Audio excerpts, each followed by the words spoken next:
greetings and blurbs and stuff. We've got a fascinating thing to look at here today. Inside of this package is a community project that has taken years to put together, and it's finally come to fruition. One of the more exciting projects I've seen in a while in IBM PC computing, as it's going on there. Yeah, this somehow made it over here from Russia. This is from friend of the show, Brandon Cobb. He's hooked me up with a bunch of different things to look at. I'm just borrowing this, sending it back to him after I'm done, but yeah, I guess this went through some proxies and eventually made it over here. Considering all of the insanity that's going on over there right now, I'm kind of shocked that this made it through. So let's take a look at this. I believe the person behind this is actually from Argentina. I don't know, it's sort of an ongoing community project with a lot of different people involved from Vogons and elsewhere, I'm sure. Oh my goodness. Oh, got a little bit of damage there. That sucks, but otherwise, dude, look at this box. That is phenomenal. The ultimate retro gaming experience. Yeah, this is the AWE64 Legacy. Advanced Wave Effects ISA 16-bit sound card. A sort of recreation, upgrade, augmentation of the classic Creative Labs Sound Blaster AWE64 Gold. A card that I am very fond of and use in my main Windows 98 machine, the Mega Lumina Monster. Wow, serial number 2. I don't know how many of these were made, but it's not a lot. AWE64 Legacy is built on original CT8920 processor and EMU8011 wave ROM from AWE64 Value for 100% compatibility with original drivers and whatnot. So yeah, well, I guess this is using some of the Value version of the 64 as opposed to the Gold. The thing is, I don't think that makes a difference because they're adding so much other stuff to this that it should be even better than the Gold. Discrete onboard hard MPU MIDI processor. That is nuts, so we should be able to have intelligent mode just right on there instead of an MPU 401 MIF IPC card separate. Real YMF262 OPL3 chip in there. Maximum supported amount of RAM. So we don't actually need RAM expansion that the AWE64 originally would have needed. Like a little daughter board, that's just built in. 6-layer PCB with separate analog and digital sections. Yeah, it's supposed to be really low on noise and pretty much sound fantastic. It's got SPDIF output for digital as well as the classic RCA. Dude, okay, let's just get this thing open. It looks like these little things sort of came apart in shipping. All right, nice work on the box. You don't normally see packaging like this on these community sound card projects. I've covered a number of them before, and this is about the nicest one so far in terms of presentation. Oh wow, look at this. Our team is excited to welcome you to the, is glad to welcome you to the exciting world of retro sound. More information here. Oh dude, you got QR codes for downloading the batch files and configuration stuff, the drivers. There's the thread on Vogons. Props, so many props for the presentation here. The overall user friendliness right out of the box. Oh, I see stickers. What do we got here? Ooh, like case badges and a couple of stickers. Look at that. Again, the quality. This is lovely. And you know, you might expect that, considering how much this cost. I want to say it was like $550 to buy one of these. Like 2 times more than a real nice quality AWE64 Gold. Let me just check real quick. I know it was expensive, which is one reason that I wanted to cover it, yet I didn't at the same time, because like, I'm not a big fan of covering things that like nobody can buy. At least, you know, when it's something really exciting, and I know a lot of people are going to want this. Yeah, so here's the Vogons thread. It's been going since 2019. There's Hard1K, was the user that at least kicked off the thread for the project. It's a bunch of people involved, though. Yeah, look at all those folks, and others, I'm sure. Okay, so the price for them was $540 plus shipping. Wow. And as far as I know, they're all sold out, which it's nuts, but at the same time it's not, because this is such, oh, look at this. This is such a niche, premium, high quality thing. Wow, look at that board. It's a work of art. I love the matte finish PCB. All this RAM, again, having that instead of an add-on daughter board. Oh, this is so clean. Look at this thing. Wow, I love all the stuff just silk screened into there in terms of getting MIDI routing taken care of. Discrete OPL3 synth, you can enable or disable that. Hard MPU IRQ selection, port selection. Got the Wave Blaster header. All your stuff for like AC97 audio, the PC speaker input. Tons of stuff that makes this incredibly useful for mid to late 90s DOS gaming, PC gaming in general. This should be an awesome AWE64, some Windows sound card as well. I'm going to be trying it on Windows, but you know, DOS stuff too. Wow, this, I love everything about this. I wish this was mine to keep, but that's fine. I'll just be happy to look at it, and we'll do some comparison to, oh hey, what the heck? Yeah, I'll have to compare it to my AWE64 Gold card. I'm expecting this to sound even better though, so. Oh, wow. Okay, so I guess Brandon also ordered this. This is just the bare PCB version, or this is just an early revision bare PCB. That's pretty neat. Well, I assume that this could, prototype number 2. Wow. Yeah, I assume this could be also populated to make another one, but you have to source all of those chips. I mean, at the core, obviously, you got that classic CT8920 right there, the AWE chip from 1996, 97. Whew. The YMF262 right there, dude. The MU8011. I don't know what in the world they had. Like, how did they find some of these components without, like, stripping down other cards? Maybe they did. Well, anyway, let me go ahead and get this installed in the Megalumina Monster and get it configured. And we'll test it out. See what this thing is like to use. This is pretty special. And just get my AWE64 Gold out. There we go. Look at that beautiful thing. Seriously, one of my favorite cards. You can definitely see the inspiration going on there. So I'm really just planning to test this here and use it in the same configuration as I have been with the Gold, which is alongside an AWE Vortex 2 card. So I have the output of that going into the input of the 64 Gold. So that's just going to go into the input of the Legacy. Thankfully all the ports are the same. So 3.5 mil input right there.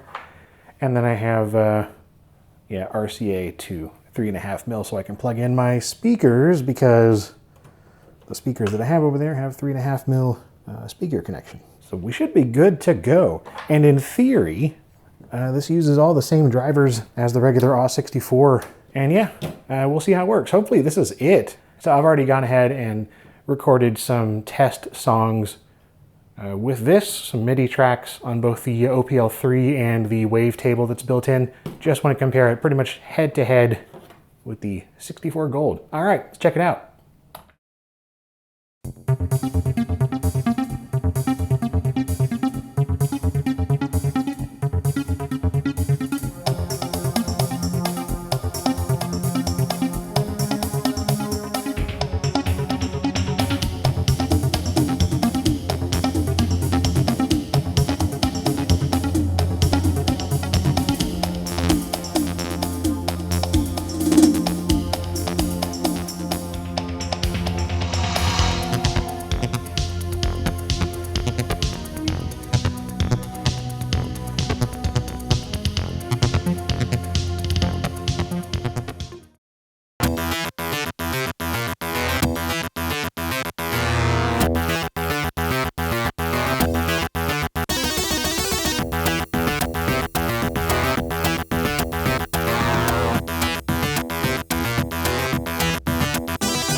Yeah, got that creative startup sound. And anyway, you just heard the examples there of the AWE64 Gold and the AWE64 Legacy.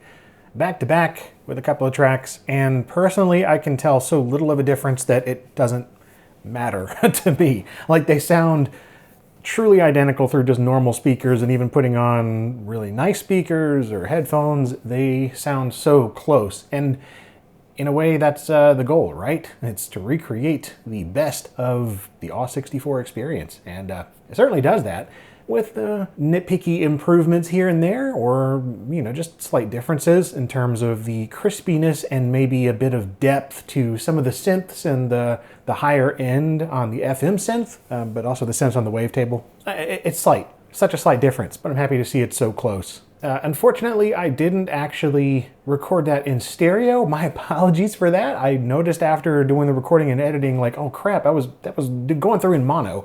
These things do output in stereo, so anyway, from here onward, I'm going to be recording in stereo properly. I completely forgot about the configuration that I was using only records mono, which is dumb. I don't know why some of these Zoom devices are mono only, but anyway, we'll be in stereo from here onward. So, in terms of the drivers and software, it really is just using the normal stuff that you would for any AWE64 card. The gold, the value, whatever. It actually worked perfectly with the drivers that I had on there with the gold, but I upgraded to the version that they recommended on that sheet of paper that was inside the box, and it added a bunch more of these Windows applications and bits of software to change around settings and whatnot. At this point, it's just a good sound card. Like, it's working as you would expect, but we do have some neat tricks and stuff to mess around with in terms of it being such a capable sound card with all that memory. For instance, you got 32 megs, or 28 megs really, available due to all of the expanded RAM. That is nice to have on board. I think there's only 4 megs on my AWE64 Gold, without getting with one of the daughter board expansion things. And then that also means that we can change around the synths, completely switch out sound banks. So let me get something going here.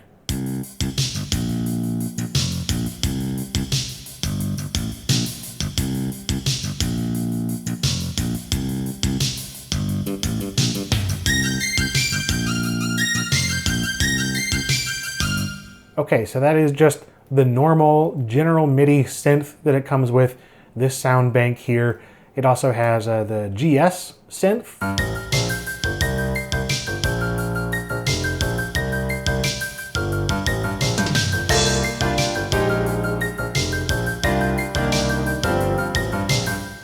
So that's more of the Roland GS style one there. We also have the MT32 emulation, which, you know.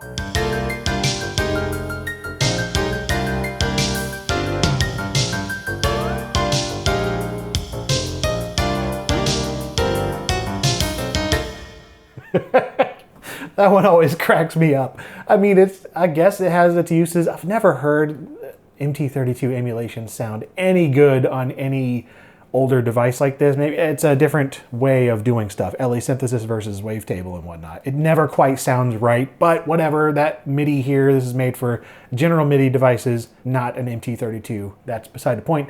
What I really wanted to show here is the user synth stuff. So if we want, I have some different sound banks here, and these are huge.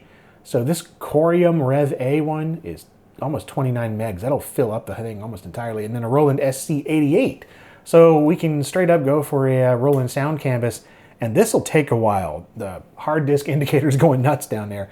So we're gonna fill up the RAM like 75% here, something like that. All right, so now we have just a little over 6 megabytes still available. And look at all that's used up with this Roland sound bank. So here, let's listen to that.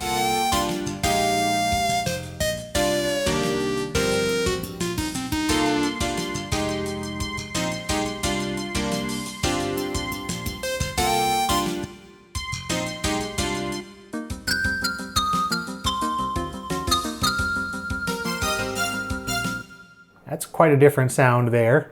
And really it is just up to your personal preferences. We can get rid of like the hall and chorus effects and change all these. This is just what it is by default, hall 2, chorus 3, but you can get it really dry sounding if you want to get rid of that.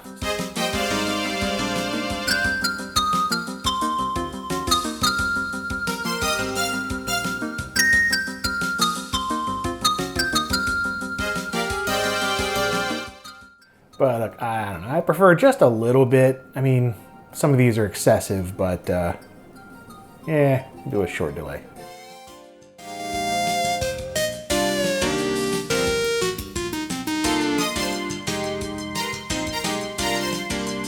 Yeah, all right. And then we have this other one here that I downloaded, Corium Rev A. Like, you can do this with a number of sound cards, but it's the matter of getting the RAM installed onto them. So the R32 had actual RAM slots on board. The 64 Gold, I guess some of the others as well, required a daughter board. The Gold for sure does. There are modern recreations of it, and you can get those and just install regular, I think just SIM modules on there, but I don't have any of those yet. I need to get one for my Gold. And of course, the Gravis Ultrasound was rather famous for its ability to, load a bunch of sound fonts into RAM, like we're doing here. So anyway, it's just nice to have this on here, especially so much of it. Yeah, look at that. So we've only got 826K left here with this Corium one loaded. Let's see how that sounds.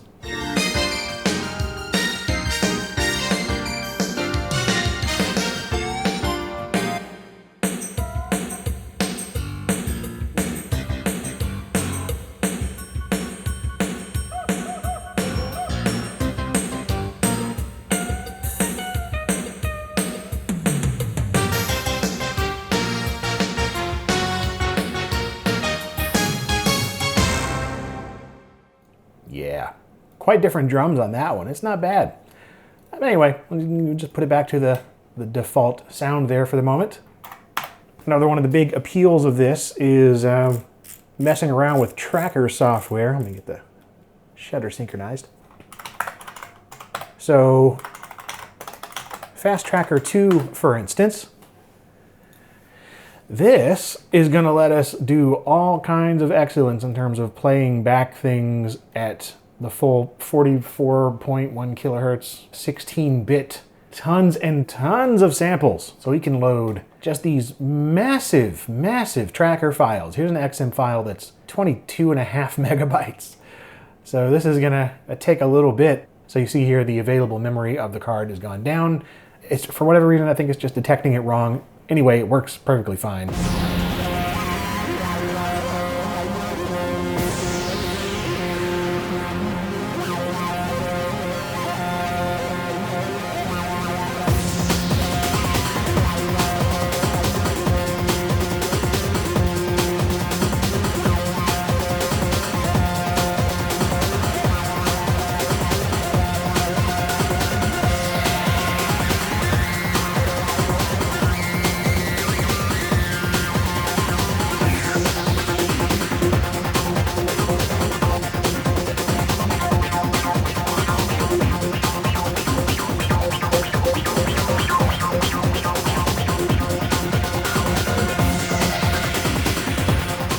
Yeah, that is just nuts to me.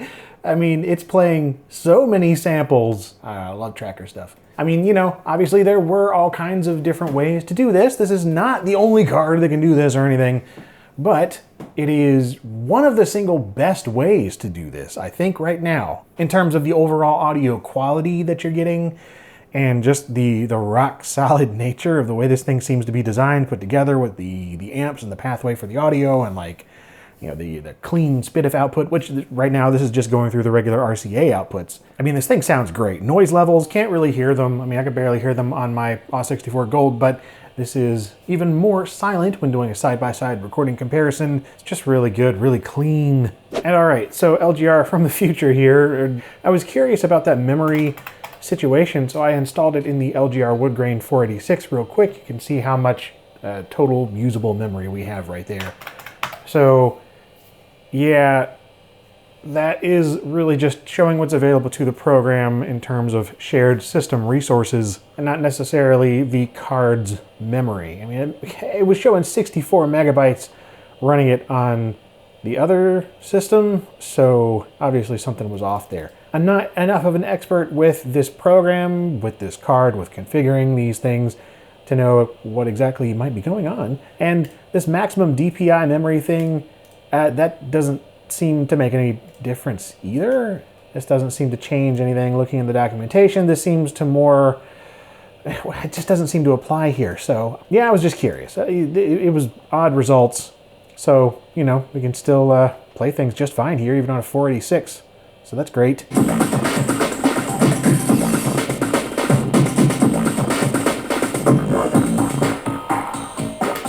Of course, we are limited though. We can't load these giant 22 megabyte ones because this system only has 16 megabytes total RAM. So all we get is this not enough memory message. Oh yeah, and since we're here, the hard MPU, and so instead of running the soft MPU program, which I've showed before in different situations, you can run something like an MT32, which I have here, hooked in to the game port using a MIDI adapter. However, I've been screwing around with this for about 3 hours now. So it's loading up Space Quest 3 here, which is something that requires intelligent mode, and something like either soft MPU, hard MPU, or an MIF IPC card. But it's doing nothing. It shows up though in the CTCM and CTCU program. Yeah, it's saying it configured everything. It's there, and it kind of shows up in certain games. You know, it'll like start to send a couple of notes through general MIDI, but not intelligent mode stuff. And on my other system, the Windows 98 machine I was running it on earlier, certain notes will come through there, but not always. But there's even more instability and weirdness, and I think that's just because that system is way too fast, even after disabling all the cache and like slowing down the clock multiplier. And I've tried a lot of things over the past few hours. Cannot get hard MPU to fully work, but it doesn't mean it doesn't work. I know that it does. In fact, there's another video on YouTube showing this thing in action from, I guess like an early release version of it. But yeah, the dude had it going. So it can totally work if you have the system fully configured. I know there's some IRQ stuff as well. I'll just turn this off. IRQ 2 or 9 is what it's supposed to use, and what it's set to use actually, using the settings on the back of the card, the PCB there. But this is just a blurb video. This is not a full in-depth review. Anyway, back to what's left for the rest of the video. Stuff I already had recorded. Oh my gosh. So yeah, to conclude things here, I think the AWE64 Legacy is phenomenal. It's a great achievement by everybody involved. I mean, if this card were mine, I would leave it in the computer here permanently instead of my original gold. It's got cleaner output, more RAM without daughter boards, hard MPU support. It's just so many excellent features and quality of life improvements.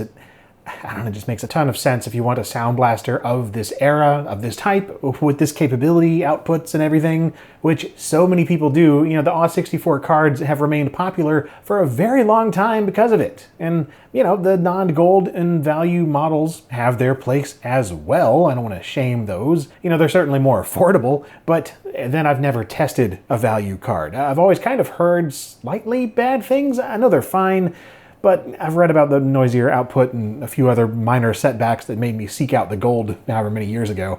But whatever, those cards are still an affordable option if you're looking for that kind of thing and don't need the highest end stuff. And of course, you can expand those with memory boards and wave blaster boards, so there's no shortage of decent AWE chipset options out there without having to somehow get your hands on a Legacy.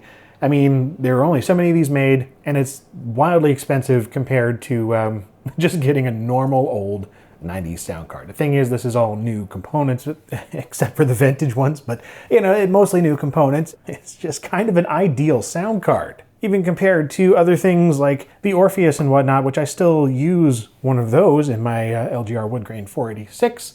That's also a card that I have so few complaints about, and it does a lot of things really well too, but there are different levels, to be honest, in terms of the kind of things that it's providing. So yeah, just different cards for different use cases, different finance levels, availability, and this one's pretty darn exclusive, unfortunately. There's an argument for and against the AWE64 Legacy. I really can see saying like, oh, nobody needs this, or I need this now, you know? What a card for DOS stuff and Sound Blaster compatibility at its best, man. I guess that's about the only thing I haven't really shown, right? Sound Blaster, like actual PCM sound, which, I mean, I don't really need to let you hear it. It's just gonna sound like it always does. But that's sort of the idea. Damn, those alien bastards are gonna pay for shooting up my ride.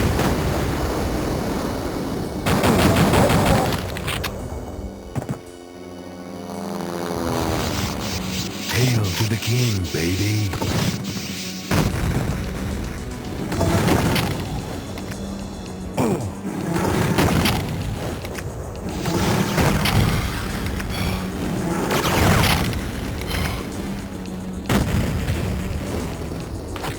Which is, you know, if you've got any Sound Blaster compatible, that's compatible enough, that sounds fine.